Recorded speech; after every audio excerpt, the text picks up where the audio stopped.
The champagne glass slipped from my hand as he shouted across the room, "We are done. The wedding is off." Everyone stared at me, at his father, at the stain on the floor.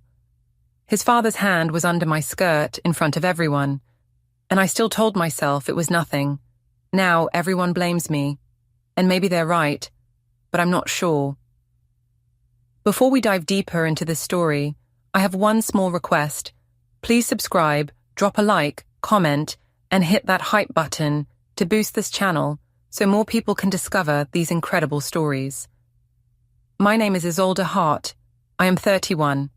I work the front desk at a small dental clinic near the bus line. I like order. I like lists.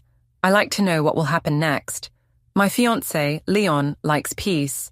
He listens, nods, and says kind things. People say we are a good match. I thought so too. But lately I felt unseen. I was the one who smiled, took notes, and said yes, while others took the credit. We live in a narrow apartment with thin walls and a view of a parking lot. I take the early shift and bring home leftover muffins from the cafe. Leon teaches music to children. He is gentle. He is steady. He is safe. I know these are good things, but good can be quiet, and quiet can feel like air with no taste. I wanted more taste. Leon's father, Gareth, is not quiet. He walks into a room and the room pays attention. He tells stories, tips well, remembers names. When he first met me, he said I was calm and graceful. He told people I held the family together. No one had said words like that to me before. I told myself it was kindness from an older man. Harmless. The first small thing happened at a family dinner. I carried a bowl to the table. His hand brushed my waist, a little longer than normal. Warmth moved through me like a small current. I froze, then laughed at a joke. Later he texted, "Thank you for saving the evening with your smile." I replied, "Glad to help." I called it polite. I called it nothing. That is what I decided. Leon did not notice my pause when his father spoke to me. Leon did not see the way Gareth's eyes stayed on me when I stood to fetch water. Leon trusts people. It is one of his best traits. It makes him easy to love. It also makes him easy to ignore. A week later, Gareth asked if I could help him pick a tie for a charity event. He said I had good taste. He said Leon was busy and it would be quick. I told myself I was supporting the family. I told myself this is what future daughters-in-law do. We met at a quiet store where the carpet was soft and the clerk spoke like a whisper. Gareth stood close while I held fabrics to his jacket. He said, "You make everything look better." I smiled. That night Leon asked about my day. I said it was fine. He asked about his father. I said we only talked about ties. He said, "Thank you for helping." I said, "Of course." I did not mention the way Gareth touched my elbow and let his hand rest. I did not mention my faster heart. It was only a moment, and moments, I told myself, are not wrong. They are only moments. The rehearsal dinner came. The room was warm and bright. Friends, aunts, cousins, music from a small speaker. I wore a simple blue dress that moved when I walked. I carried plates from the kitchen to the long table. Gareth stood at the end of the hall and watched me like I was a picture in a frame. I told myself I was reading too much into it. I kept moving. When I passed him with the tray, his hand slid under the tray and along the fabric of my skirt. It was quick. It was bold. People were laughing and not looking. My breath caught. I stepped away so fast I almost dropped the food. A spoon hit the floor and rang like a bell. Elise, his mother, turned her head. Gareth smiled at her, then at me, as if nothing had happened. Heat rose in my face. I looked for Leon. He was near the window with his sister. I wanted to say, "Your father crossed a line." But I did not.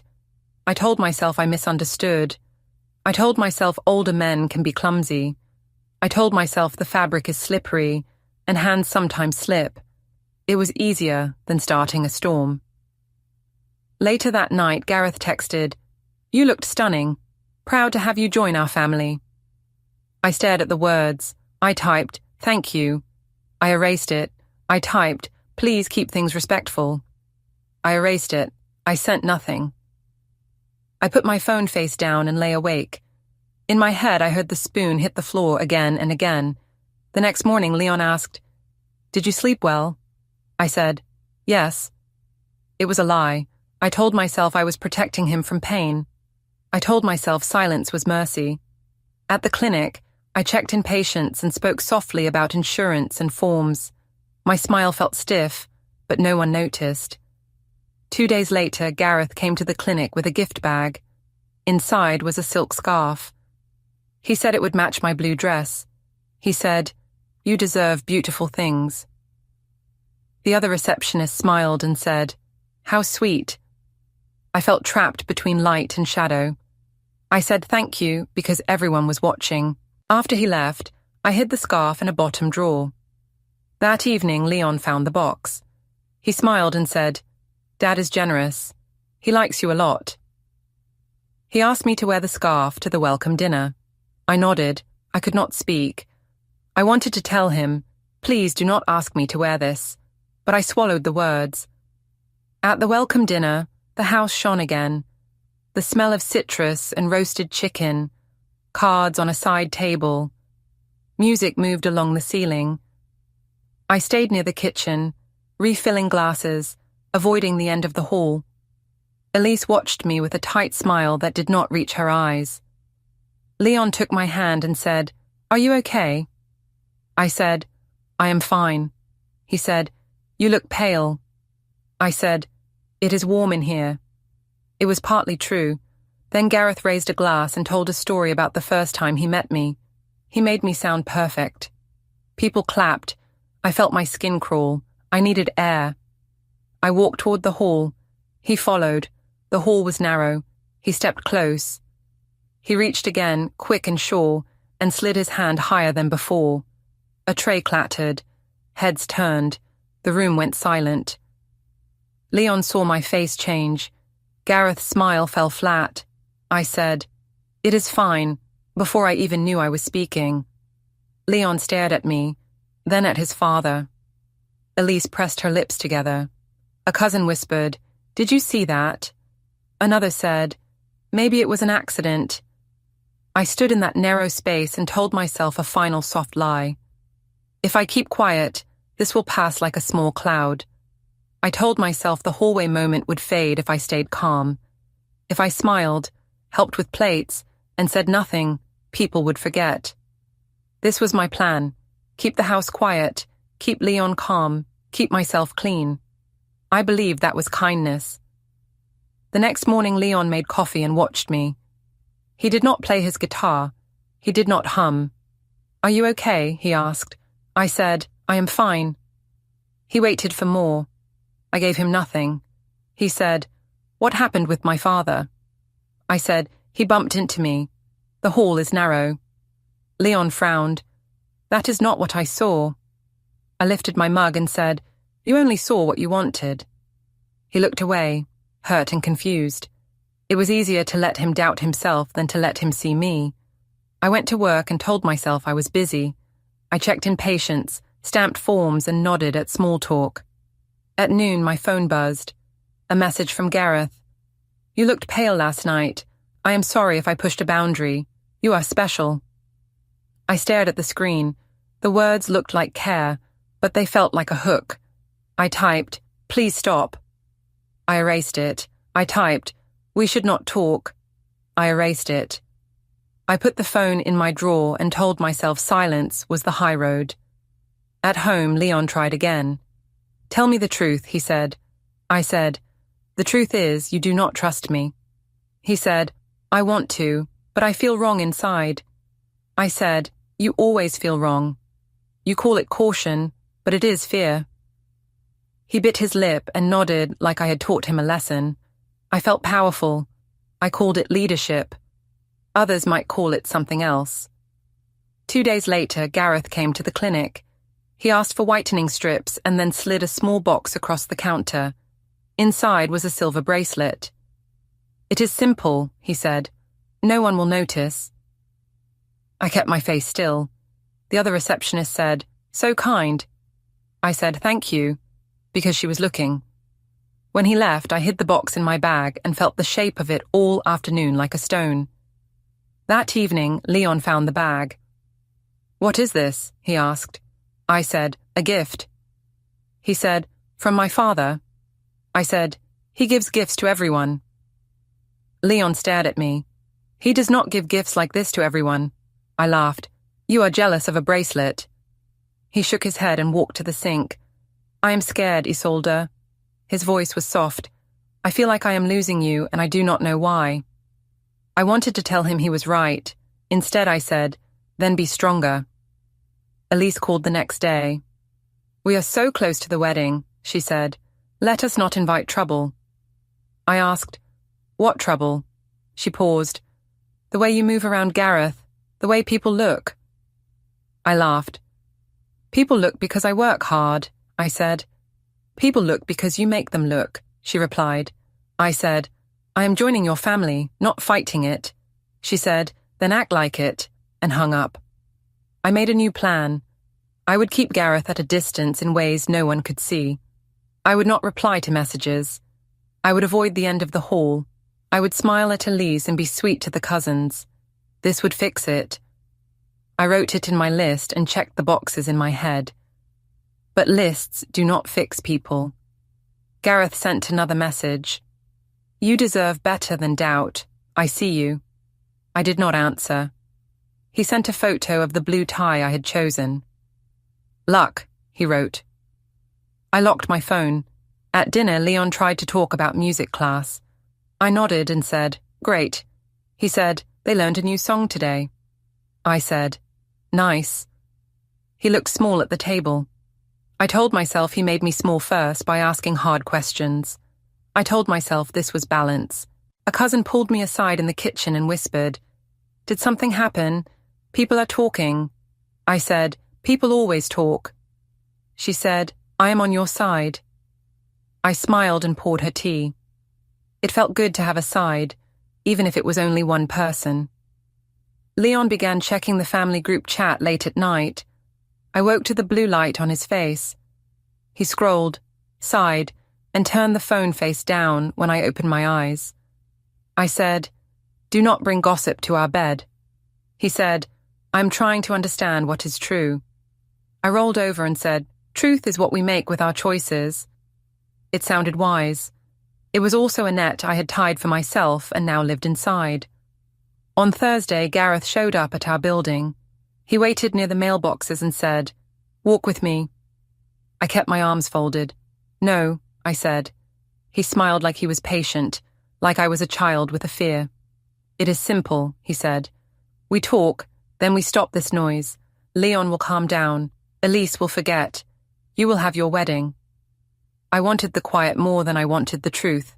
So I walked. We sat on a bench behind the building.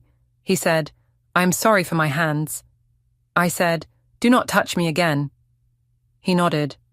"I will not," he said. Then he added, "But you have to help me. You have to say nothing happened. You have to say I tripped." I looked at the bricks and the weeds between them. "Why me?" I asked. "Because they will believe you," he said. "You are the calm one, the kind one. Use that power." I liked the word power. I did not like where it came from. I said, "I will not lie." He smiled. "You already did," he said softly. The ground tilted under my feet for a second. I stood and said, "Stay away from me." He said, "Then protect Leon. Keep this small." I went upstairs and washed my hands like there was dirt on them. Leon came home with flowers from a student's parent. He placed them in a glass and said, "I miss you." I said, "I am right here." He said, "No, you are far." I touched his sleeve and said, "We need calm. We need to ignore noise." He nodded. "Okay," he said, like a promise he knew he could not keep. The next day at work, I saw a review online. "Front desk is cold." It might not have been about me, but it felt like it. When I bent to pick up a dropped pen, I smelled Gareth's cologne in the lobby. I stood fast. He was not there. I was still afraid. Elise sent me a long message. We must meet to align. She chose a cafe with white tiles and tall windows. She ordered tea for me without asking and said, "You will wear the scarf." I said, "No." She blinked. "Excuse me?" I said, "I will not wear his gift." She leaned in. "You think the scarf is the problem. The problem is you. You invite attention and then blame others for looking." I kept my face still. "I do not invite anything," I said. She breathed out slowly. "Then prove it. Block his number. Put your phone on the table. Do it now." I stared at the screen. Gareth's name was there, last message unread. My thumb hovered. I said, "I will handle it my way." Elise sat back. "Your way is breaking my son," she said. I went home angry. I told Leon, "Your mother tried to control me." He said, "She is scared." I said, "She is rude." He said, "Maybe, but she loves me." I said, "Then she should trust you." He said, "She does not trust my father." We fell quiet. The room felt like a box with the lid almost closed. At night I could not sleep. I replayed the hallway. I replayed my lies. I told myself I had not cheated. I told myself I never kissed anyone. I told myself I was the victim of noise. These words were soft and warm and wrong. Saturday came with another family dinner. I stood on the porch and told myself, smile, serve, leave early. I lasted 30 minutes. Gareth raised a glass and spoke about good women. He named me. People clapped. Leon watched me, like he was waiting for a sign I would not give. I smiled for the room and burned on the inside. When the toast ended, I went to the hallway for air. Footsteps behind me. Gareth again. "Do not run," he said. "If you run, they will chase." I said, "Leave me alone." He did not touch me. He just stood too close. "Say the word and all this ends," he said. "Say it was a slip. Say you were dizzy." I wanted the quiet so badly that I almost agreed. I closed my eyes and saw Leon's face the first time he played me a song at our kitchen table. I opened my eyes and whispered, "No." He smiled like he had time. "You will," he said, "when it hurts enough." On Sunday, Leon knocked on our bedroom door, even though it was open. "Can we start over?" he asked. I wanted to say yes. I wanted to be new again. I said, "If we ignore the noise." He said, "Ignoring is not fixing." I said, "Fixing is not your job." He stared at the floor. "Then what is my job?" he asked. I said, "To be strong, to believe me." He whispered, "I do not know how." That night, while he showered, his phone lit up on the dresser. A message from his sister. "Mom says Dad crossed the line again. Are you okay?" My stomach turned. Again. She had written again. I had told myself the first time would be the last. I had told myself many things to keep the picture clean. The picture was not clean. I placed the phone back and sat on the edge of the bed. Water ran behind the door. I saw myself in the mirror. A woman who liked order, lists, and quiet rooms. A woman who said nothing and let others speak for her until their words became her life. When Leon came out, I said, "Let us go out Tuesday, just us, no family." He smiled, surprised. "Yes," he said. I thought a small date could make a bridge over a broken road. For 1 hour it did. We shared soup and bread. He told me about a child who learned a new chord and smiled with both hands. I laughed. It felt almost normal. Then Gareth walked into the same place with 2 men from his office. He saw us and lifted his hand. Leon went still. I felt the bridge crack under our feet. Gareth came over. "How are you two?" he asked like nothing was wrong. Leon said, "We are fine." Gareth looked at me and held my eyes for 1 second too long. I looked down at my bowl. I could feel the room watching. Gareth patted Leon's shoulder, then left. Leon paid the bill without finishing his food. Outside, he said, "I cannot breathe." I touched his arm. "We will be okay." He said, "Not with lies." His voice was soft, almost kind. It hurt more than shouting. I slept badly again. I dreamed of a spoon hitting tile. I woke to a message from Gareth. "You are strong. Hold the line." I turned the phone face down. I wanted to throw it. I wanted to keep it. Both wants lived in me at once and fought all day. By midweek, vendors began to ask for confirmations. Flowers, chairs, music. I checked boxes, paid deposits, and pressed send. It felt like pushing a broken cart up a hill. People smiled at my planning. No one knew I could not keep air in my chest. That evening, Leon stood in the doorway with his keys in his hand. "I am inviting everyone to dinner on Friday," he said. "My parents, my sister, the cousins who are there. We will speak the truth in one room." My mouth went dry. "No," I said. "Do not do this." He nodded once. "It is already done." I told myself I could still manage it. I could hold a calm face, use simple words, make the crowd doubt what they saw. I told myself I could save the wedding by shaping the story. I have always been good at shaping small stories, but this was not small anymore. This was the whole house, and the house was shaking. On Friday afternoon, I put on the blue dress and left the scarf in the drawer. I set plates. I set the table. I washed my hands twice. I looked at my face and found a new line near my mouth. I told my reflection, "We will be fine if we keep calm." The reflection did not believe me. As the doorbell rang and voices filled the rooms, I felt the plan slide out of my hands. Leon stood tall and pale. Elise was tight and bright. Gareth was smiling for the crowd. I took a breath and told myself one last story, that I could still control how this ended. And then I saw the cousin, who had gasped in the hall, take out her phone, open the group chat, and start typing while looking at me. I realized the room would make its own story, with or without my help. The keys were no longer in my pocket. The door was already opening. The living room filled with chairs that did not belong to us. Extra lamps, extra eyes. Leon had pushed the coffee table against the wall to make space. He said, "We will speak, we will listen." I nodded like I agreed, though my chest felt tight. Elise arrived first, sharp perfume and a fixed smile. Gareth came next, cheerful for the room. Cousins and an aunt followed, whispering in low waves. I set a tray of water on the sideboard and told myself not to shake. I told myself calm was power. Leon cleared his throat. "Thank you for coming," he said. His voice trembled and then grew steady. "We need to talk about what has been happening. We will do it in the open, so no more guessing." He looked at me. "Isolde, do you want to start?" My mouth went dry. I reached for the nearest glass, but my hand missed.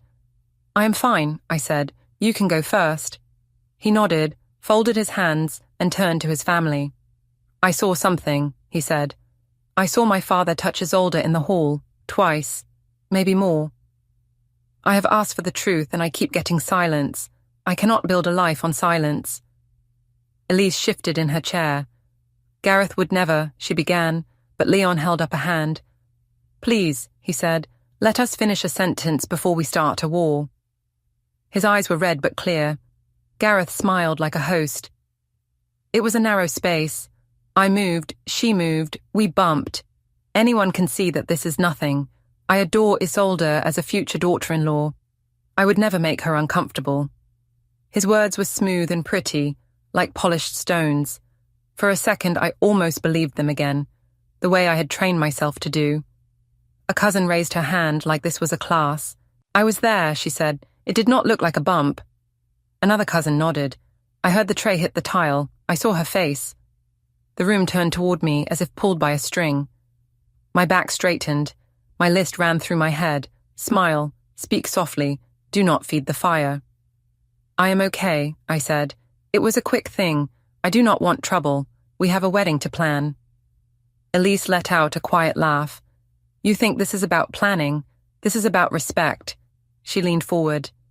"Tell the truth now and we will protect you from gossip." I felt the trap in the words. Tell it her way or not at all. Leon stood, unable to stay seated. "Isolde, please," he said. "I love you. I need the truth. He looked so open and raw that I wanted to run from the room. Instead, for the first time in weeks, I took a breath that was not a lie. "He touched me," I said. The words were small but heavy. Chairs creaked. Someone exhaled hard.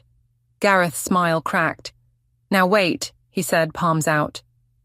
"Touched how?" "We brushed in a hall. That is all." My voice was barely above a whisper. "Not a brush." I heard my own breath. He slid his hand up. Elise gasped like a match lighting. "How dare you?" she said to me and then to him. "Gareth, tell her to stop." He said, calm again. "She is confused. She wants attention. This is wedding stress." I shook my head. "I did not want attention," I said, and then felt the heat of the half-truth. I had wanted something. To be seen. To be praised. To have someone say I was more than quiet and useful. I swallowed. "He sent messages," I added. "He brought gifts." I said nothing because I wanted the house to stay quiet. Elise turned to Leon. "You hear? She led him on, and now she blames him." My stomach flipped. Leon's sister spoke from the doorway, voice shaking. "I saw the bracelet box in their bag," she said. I asked myself why. I did not want to believe anything bad about Dad, but I cannot make sense of this. She looked at me, and I saw fear in her eyes, but also a small door of care. "Why did you not tell us?" she asked. I pressed my nails into my palm. "Because truth makes storms," I said. "I thought I could hold the roof down with silence." Elise laughed again, louder. "Listen to her poetry. Truth makes storms. You are not a roof. You are the wind." Gareth put a hand on her knee. "Enough," he said softly, still the charming host. "We are family. We will forgive." He turned to me. "Say it was a mistake, and we will all move on. No harm done." He smiled like this was mercy. Something brittle inside me snapped. I was tired of bending myself into a shape that pleased the room. "It was not a mistake," I said, louder than I planned. "It happened more than once. You knew what you were doing." His eyes hardened for a flicker and then softened. He looked at Leon. "Son, she is scared. She is making a shadow bigger than the lamp." Leon's hands shook. "Dad," he said, "look at me and say you did not do this." Gareth opened his mouth and closed it again. The room held its breath. My voice kept going now that it had started. I did not kiss him. I did not meet him in secret. But I answered some messages because I needed someone to say I mattered. I kept a gift because it felt like proof that I was seen. I told myself those things were small and clean. They were not clean. They were not nothing. I was wrong to stay quiet. The words tasted like metal, like a key I did not want. A cousin whispered, "So you admit it happened?" I nodded. "Yes," I said. "And I admit I liked the praise. I admit I used silence like a shield. I admit I made Leon carry doubt alone." I looked at him and saw how tired he was. "I am sorry," I said, and meant it, even as another voice in me said, "You were trying to keep everyone safe." Elise stood so fast her chair scraped. "This is a performance," she snapped. "She wants sympathy now that the wedding is close." She pointed at me. "You fed my husband's pride and now you call it harm. You brought this into our house." I answered before I could stop myself. "He brought it into your house with his hands." Her face went white. Gareth finally dropped the host act. "Enough," he said, voice low. "You are not the first young woman to enjoy attention. Do not pretend you did not smile back." I felt the floor tilt. "I did smile," I said. "That does not give you rights." He took one step toward me. Leon stepped between us. "Stop," Leon said to his father. "Do not come any closer." His voice had no tremble now. He turned to the room. "You all heard her. You heard me. I cannot live inside a story where my father tests my future wife and my future wife answers with silence." He pulled the ring from his pocket and held it in his palm. "I wanted to marry the woman I thought I knew," he said to me, "but I do not know you anymore." I reached out with both hands. "Leon, please," I said, I tried to keep the peace. I thought I was protecting you from shame. I thought if I stayed calm, the line would move back on its own. I was wrong, but I was trying to save us.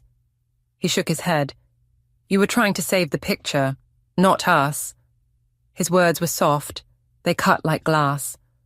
I turned to Elise. I did not plan this. I would never try to break your family. She stared past me like I was a window. I turned to Gareth. You could have stopped this with one message that said, I am sorry. I will never do this again. Instead, you told me to lie. He lifted his chin. You liked being chosen, he said. The room murmured. Leon closed his hand around the ring. For a moment I thought he would put it back in his pocket, that we would try again. Then he set it on the table. The sound was small but final. I cannot marry into this, he said. My knees felt like water. The room swayed. Someone started to cry quietly. A fork fell and rattled. I walked to the table and touched the ring. It was warm from his hand. We can fix this, I said. We can set rules, no messages, no gifts, no visits. We can move, we can change numbers, we can start over. Leon looked at me with a kindness that was worse than anger. I believe you want order, he said, but I do not believe you want truth. I opened my mouth and found I had no answer. Elise took a step toward Leon, palms up. You do not have to do this, she whispered. Her eyes flicked to me and flared. We can protect you. Leon shook his head. I am not a child, he said. I do not need guards. I need a life that does not ask me to doubt what I saw. He turned to the door. I moved with him. Please, one more chance, I said. I told the truth. I said the words. You said them when the room forced you, he answered without looking back. I begged you for weeks. His hand was on the knob when Gareth spoke again. Son, he said, and the word was heavy. You will regret this. Leon did not turn. I already regret what came before, he said. The door opened. Outside, air rushed in, cool and bright. I felt the eyes of everyone on my back. Leon, I said one last time, softer than a breath. He paused, and for a second I thought the story might bend. He said, I need to protect myself, and stepped into the hall. The door closed like a period at the end of a sentence. The room held still. Then sound returned in pieces. A cough, a glass put down, a cousin whispering, I am sorry, to no one in particular. Elise sat slowly and stared at her hands. Gareth moved to the sideboard and poured water that no one drank. I stood alone in the center of the empty space where the coffee table used to be and tried to make my breath obey. I heard a phone buzz, then another. The group chat came alive on screens around the room, small blue lights on faces that would not meet mine. Words I could not see traveled faster than anything I could say. I tried to speak, but my voice found nothing to hold. Finally, I said the only thing I had left. I am sorry, I told the room. Not for wanting to be seen, for letting that want build a path for harm, for choosing quiet until the quiet broke us. No one answered. The apology hung there, thin as thread. I picked up the ring, then set it down again, because it was not mine to keep. Elise rose and walked to the door without a word. Cousins followed.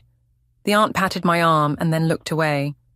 Gareth lingered, eyes on the floor, as if searching for a version of the evening that would let him stay the hero. He said at last, "You will thank me one day for trying to hold the family together." I looked at him. "You held yourself together," I said. "The family came apart in your hands." He flinched like the words had weight. He opened his mouth and closed it and left. When the door clicked, the apartment was quiet again. Not the soft quiet I once wanted, but the kind that follows a storm. I sat on the edge of the couch and pressed my fingers to my temples. I had told the truth at last, and yet the room still felt tilted, as if truth had arrived too late to stand up straight. In the morning, I went to the clinic. The lobby light was too bright. The printer jammed. My manager pulled me aside and said, Take a few days. She spoke like a person moving a vase. 2 patients stared at me while signing forms. One whispered to the other. I told myself they were talking about insurance. I told myself lies that were soft enough to swallow. At lunch, I checked my phone. The family chat had moved on to photos of a baby and a birthday cake. My name did not appear, but I could feel it between the lines, like a draft under a door. A friend from my old building sent a message. Are you okay? I typed, I am fine. I erased it. I typed, we cancelled the wedding. I erased it. I sent a sticker of a tulip and hated myself for it. Vendors called. A voice said, we saw the update. The venue released the date. Another asked about the deposit. I pressed numbers, moved money, said, thank you for your help. When I set the phone down, my hand shook. The calendar square with the small red heart was still pinned to the wall. I did not take it down yet. I was not ready to see that space empty. In the hallway outside our door, neighbors spoke in careful voices. Such a shame, someone said. Another answered, they were not a match. A third said, the father is charming at parties. I opened the door and the voices changed shape, like birds folding their wings. I smiled and said, good evening. They smiled back with lips and not with eyes. That night, I folded the scarf and placed it in a plain bag. I walked to Gareth and Elise's porch and left it there. I did not ring the bell. On the way home, I passed the river and almost threw the bag in, but I kept walking. I told myself I was done with symbols. I told myself I would live by facts now. Leon came by the next afternoon with a box of his things. He did not step inside. He said, the guitar is with a friend for now. I said, okay. He said, I changed my email. I said, okay. He looked over my shoulder at the small table. You cleaned, he said. I nodded. He opened his mouth like he would say something else and then closed it. He carried the box down the stairs. A girl from the clinic sent a link to a neighborhood forum. Did anyone see the scene last Friday? One post asked. Another said, poor Leon. A third said, people misread. That family is intense. I wrote a reply in my head that began with, you do not know me, but I did not type it. In the mirror, I practiced a small smile that did not invite questions. Elise did not write to me. Leon's sister sent one line. Please stop messaging Dad. I sent back, I will not message him. She answered, he should not message you either. I wrote, I agree. My fingers left small crescents in my palm. 2 days later, I returned to work. A mother at the desk said, are you the bride? I said, not anymore. She shifted and said, I'm sorry. Then she added, I hope you made the right choice. I said, I hope so too, and felt the floor move. In the evening, I walked to the venue that would have been ours. Through the glass, I saw chairs in neat rows, pale and quiet. A couple stood near the arch, while a planner pointed and smiled. I pressed my hand to the cold pane and wondered if they could feel me on the other side. On the sidewalk, a little girl twirled and said, look, I am a bride. Her mother laughed. I kept walking. I tried to cook and burned the rice. I tried to sleep and woke every hour. I tried to list what was left of my life, and the list looked like a receipt with too many blank lines. I told myself this was the cost of honesty, and then I remembered how late the honesty came. Gareth sent one more message. Let us talk like adults.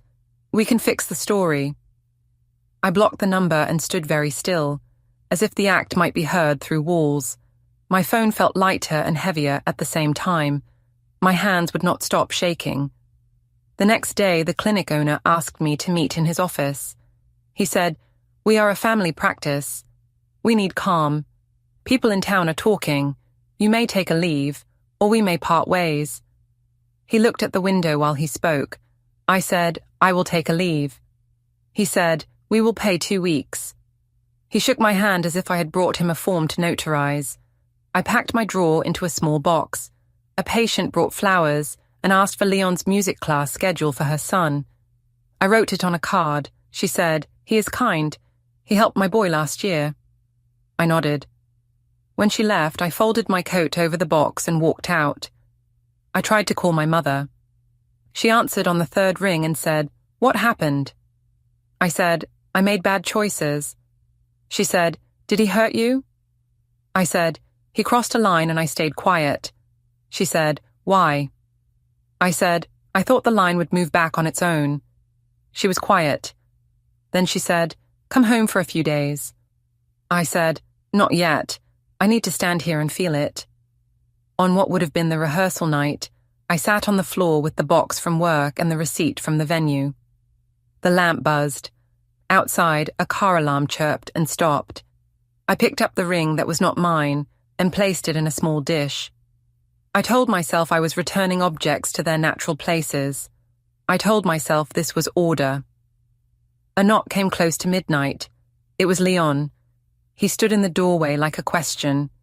He said, "I forgot the sheet music in the hall closet." I let him in. He opened the closet, took the folder, and turned to go. I said, "Wait." He waited. "I told the truth," I said. He nodded.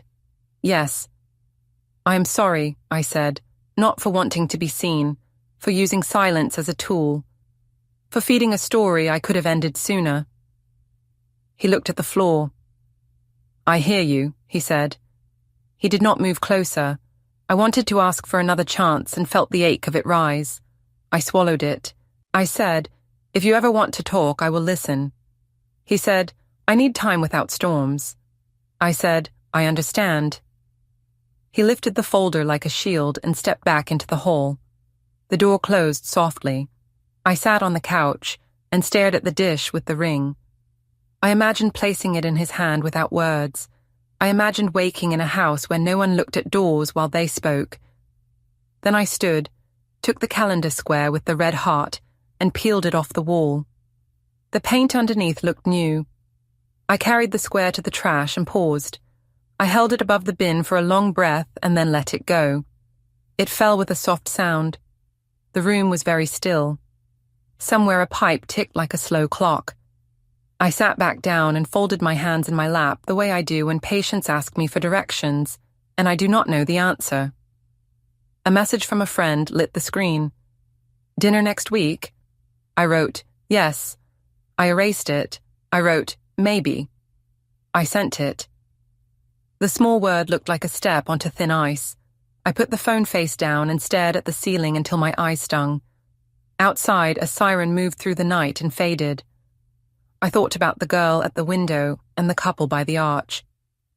I thought about the bench behind the building, and the weeds between the bricks, and the way I said no too late to matter. I pressed my palms together and made a shape like prayer without sound. I told myself I had done the brave thing at last.